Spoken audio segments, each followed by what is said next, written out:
मनोज जरांगे पाटील यांचं टार्गेट 29 ऑगस्टला जाहीर केलं जाणार आहे। तर नाट्य निर्माता फसवणूक प्रकरणात उपमुख्यमंत्री देवेंद्र फडणवीस यांनी अडकवल्याचा आरोपही जरांगे पाटील यांनी केला। तर जरांगे पाटील 29 ऑगस्टला टार्गेट जाहीर करणार असल्याच्या मुद्द्यावरून ओबीसी नेत्यांनी त्यांना टोले लगावले। दरम्यान कोर्टानं मनोज जरांगे पाटील यांचा अटक वॉरंट रद्द केलं।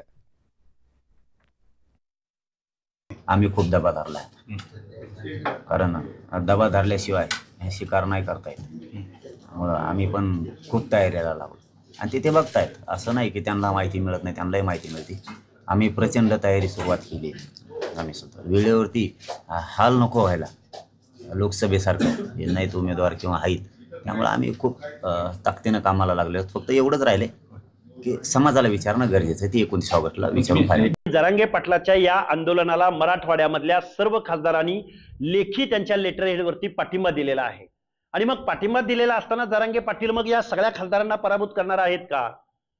आत्ताही ओबीसीच्या बाजूनी कुठलाही या महाराष्ट्रामधला आमदार लेखी पत्र द्यायला तयार नाही किंवा ओबीसीची सामाजिक न्यायाच्या रिझर्वेशन संदर्भात बोलायला तयार नाही। मग या सगळ्या लोकांना जर जरांगे पाटील पराभूत करणार असतील तर त्याला आमच्या शुभेच्छा आहेत।